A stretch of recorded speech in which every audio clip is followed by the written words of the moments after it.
নমস্কাৰ, মই ৰফিকুল ইছলাম। আজি তোমালোকক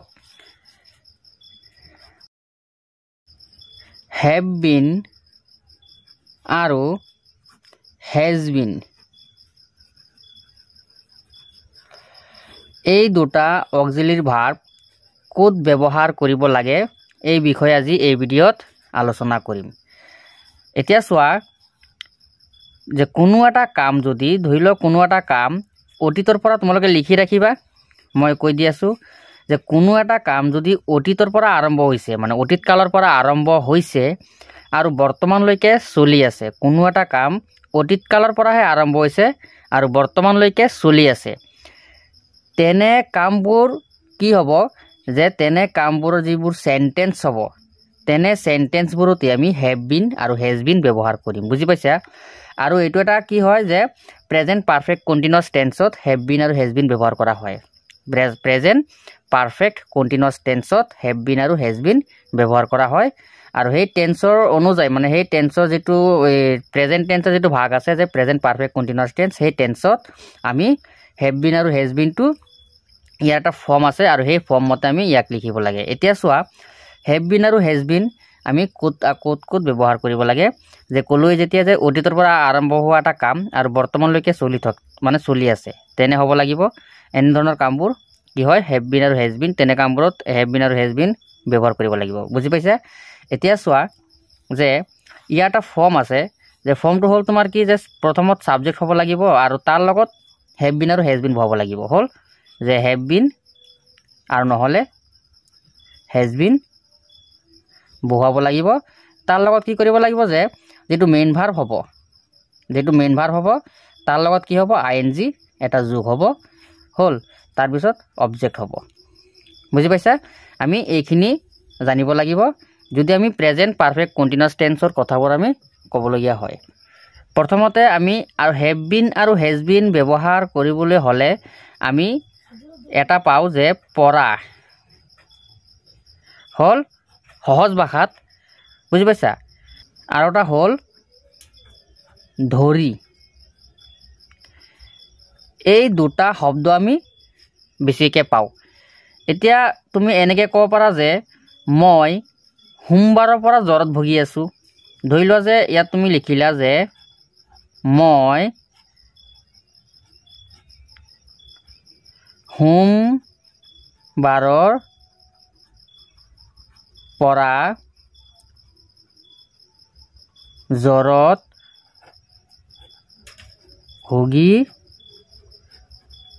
আছোঁ। হ'ল বা তুমি এইটোও ক'ব পাৰা যে মই 2 দিন ধৰি জ্বৰত ভুগি আছোঁ। ইয়াত চোৱা তোমালোকে ইয়াত মন কৰিবা যে এটা লিখিলোঁ যে মই সোমবাৰৰ পৰা, এইটো হ'ল কি পৰা, আৰু হ'ল কি মই 2 দিন ধৰি। হ'ল ইয়াত এটা হ'ল কি পৰা আৰু এটা হ'ল ধৰি। এই দুটা শব্দ তোমালোকে যদি জানা তেতিয়াহ'লে তুমি ইয়াৰ যিটো নিয়ম সেই নিয়মটো তুমি ধৰিব পাৰিবা। যেতিয়া ইয়াত চোৱা যেনেকুৱা ইয়াত আমি আৰু এটা নিয়ম পাওঁ যে ইয়াত কি ব্যৱহাৰ হয়। এটা হ'ল তোমাৰ পইণ্ট অফ টাইম, আৰু এটা হ'ল পিৰিয়ড অফ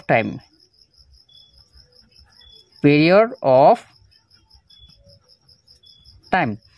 বুজি পাইছা? পইণ্ট অফ টাইম মানে তোমাৰ নিৰ্দিষ্ট সময়। বুজি পাইছা? তোমাৰ নিৰ্দিষ্ট সময় হ'ব লাগিব। আৰু পিৰিয়ড অফ টাইম মানে সময়ৰ ব্যাপ্তি উল্লেখ থাকিব লাগিব। বুজি পাইছা? সময়ৰ যিটো সময় হ'ব, সময়ৰ যিটো ব্যাপ্তি হ'ব এইটো উল্লেখ থাকিব লাগিব। হ'ল এটা নিৰ্দিষ্ট সময় আৰু এটা হ'ল সময়ৰ ব্যাপ্তি উল্লেখ থাকিব লাগিব।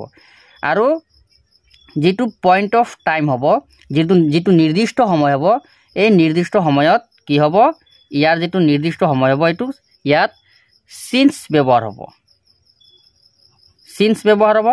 আৰু যিটো পইণ্ট অফ টাইম হ'ব এইটো হ'ব তোমাৰ ফৰ ব্যৱহাৰ হ'ব।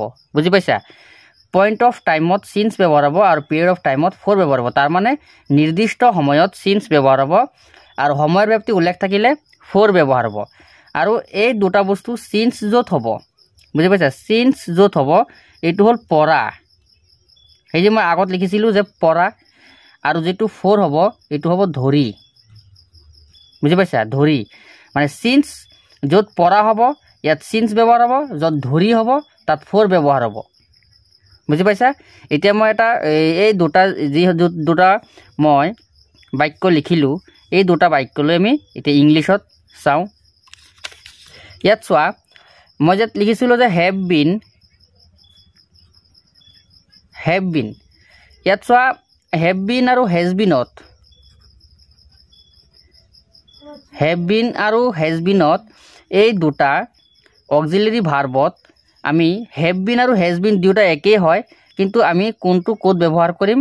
যোৱা এটা ভিডিঅ'ত মই কৈ দিছিলোঁ যে হেভ মানে আই আৰু প্লুৰেল নাম্বাৰ হ'ব লাগিব, আই আৰু প্লুৰেল নাম্বাৰত হেভ বিন ব্যৱহাৰ হ'ব, আৰু তোমাৰ থাৰ্ড পাৰ্চন ছিংগুলাৰ নামৰ লগত সদায় হেজ ব্যৱহাৰ হ'ব, হৈছে মানে হেজ বিন ইয়াত ব্যৱহাৰ হ'ব। বুজি পাইছা।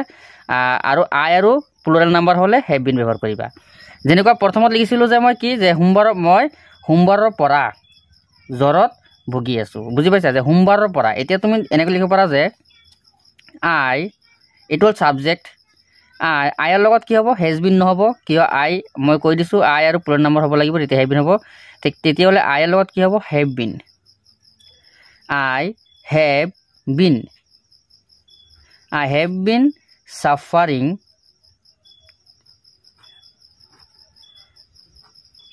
এইটো হ'ল ছাফাৰ, তাৰ লগত মই কৈছিলোঁ এইটো হ'ল এটা মেইন ভাৰ্ব, তাৰ লগত ING-টো লগাব লাগিব। হ'ল, এইখিনিহে মেইন ভাৰ্ব হ'ব, তাৰ লগত ING লগাব লাগিব, কিয়নো এইটো যিটো তোমাৰ এই ফৰ্ম আছিলে, ফৰ্ম অনুযায়ী কি আছিলে যে ছাবজেক্ট, তাৰপিছত তাৰ লগত কি হ'ব, হেভ বিন, মানে অক্সিলাৰী ভাৰ্ব কি হ'ব, হেভ বিন, আৰু কি আছিলে যে মেইন ভাৰ্বৰ লগত, যেতিয়া মেইন ভাৰ্ব হ'ব তাৰ লগত ING লগাব লাগিব, তাৰ পিছতহে অবজেক্ট লিখিব লাগিব। হ'ল, তেতিয়া কি আছিলে যে আই হেভ বিন কি হৈছে, ছাফাৰিং ফ্ৰম ফেভাৰ, কি হৈছিলে যে মই সোমবাৰৰ পৰা বুলি কৈছিলে। বুজি পাইছা, সোমবাৰৰ পৰা, তেতিয়াহ'লে I have been suffering from fever since, ইয়াত কি হ'ব, চিন্স মনডে। বুজি পাইছা, ইয়াত চিন্স কিয় লিখিছোঁ, মই সোমবাৰৰ পৰা লিখিছোঁ। বুজি পাইছা, মই সোমবাৰৰ পৰা বুলি লিখিছিলোঁ, এইটো কাৰণে ইয়াত চিন্স হৈছে। তাৰমানে ইয়াত যিটো আছে যে এইটো হ'ল এটা নিৰ্দিষ্ট সময়, মই সোমবাৰৰ পৰা, ডাইৰেক্ট সোমবাৰৰ পৰা বুলি কৈছে, এটা নিৰ্দিষ্ট সময়, এইটো কাৰণে ইয়াত চিন্স ব্যৱহাৰ হৈছে। বুজি পাইছা। এতিয়া চোৱা, আৰু এটা আছিলে যে মই 2 দিন ধৰি জ্বৰত ভুগি আছোঁ, আৰু এটা আছিলে মই 2 দিন ধৰি জ্বৰত ভুগি আছিলোঁ। সেইটোত কি হ'ব যে আই হেভ বিন ছাফাৰিং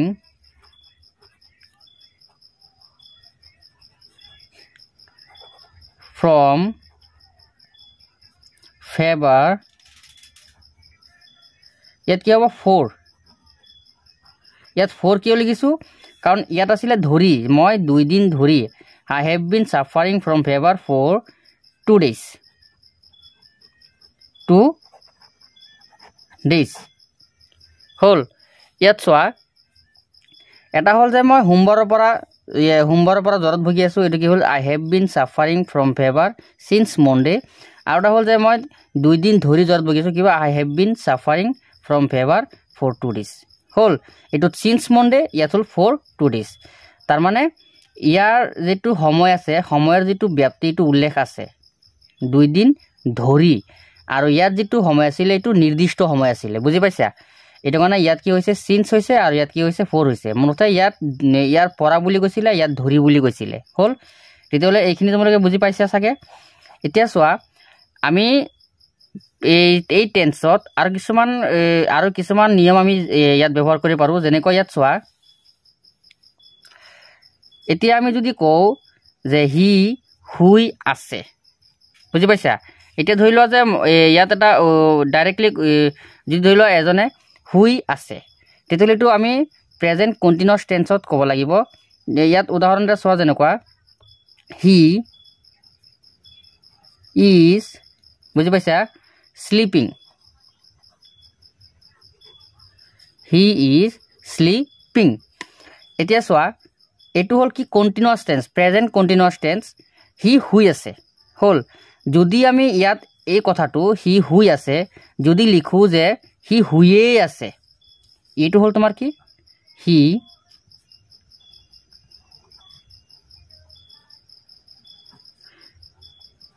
শুই আছে এটো হল তোমাৰ কি হি শুই আছে হি ইজ স্লিপিং যদি তুমি ইয়াত কোৱা যে হি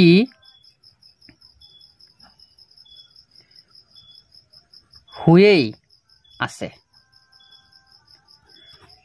কথাটো অকন এই কথাটো অকন ইয়াৰ যেটো বাক্য এইটো বাক্য অকন বেলেগ আৰু ইয়াৰ বাক্য যেটো আছে এইটোই অকন বেলেগ তাৰ মানে ইয়াত বুজাইছে যে হি শুই আছে আৰু ইয়াত কি বুজাইছে যে হি শুয়েই আছে বুজি পাইছা যেনেকুৱা এইটো কি হ'ব যে ইটো হ'ব তোমাৰ যে হি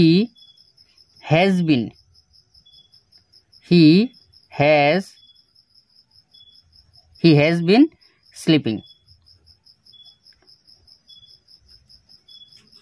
বুজি পাইছা ইয়াত চোৱা he has been sleeping এটো হল কি he is sleeping এখিনি বুজি পাইছা এটো হল কি যে হি শুই আছে এটো হল হি শুয়েই আছে ইয়াত এটা হুচি হ'ব হি শুয়েই আছে এখিনি হল এতিয়া যদি তুমি ইয়াত লিখা যে 9 বজাৰ পৰা ৰৈ আছো মই 9 বজাৰ পৰা ৰৈ আছো মই এতিয়া এই কথাখিনি তুমি যদি ইংলিশলৈ কেনেকৈ লিখিবা যে 9 বজাৰ পৰা ৰৈ আছো মই তাৰ মানে ইয়াত দেখা গল যে যেটো কথা এইখিনি কৈছে যে 9 বজাৰ পৰা ৰৈ আছে হি 9 বজাৰ পৰা ৰৈ আছে বা মই 9 বজাৰ পৰা ৰৈ আছো তাৰ মানে মই এটা কাম অতীতৰ পৰা আৰম্ভ কৰিছো মানে বৰ্তমানলৈকে চলি আছে মানে 9 বজাৰ পৰা ৰৈ আছে এতিয়া হি যদি 9 বজাৰ পৰা ৰৈ আছে কমতে তেখেতে 2টা 12টা 10টা 11টা 12টা বজালৈকে হ'ব পাৰে কিন্তু কামটো কি হৈছে অতীতৰ পৰা আৰম্ভ হৈছে বৰ্তমানলৈকে চলিছে এইটো কাৰণে ইয়াত কি হ'ব যে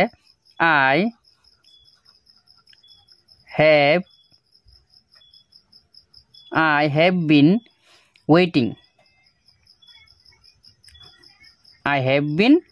waiting কি হ'ব since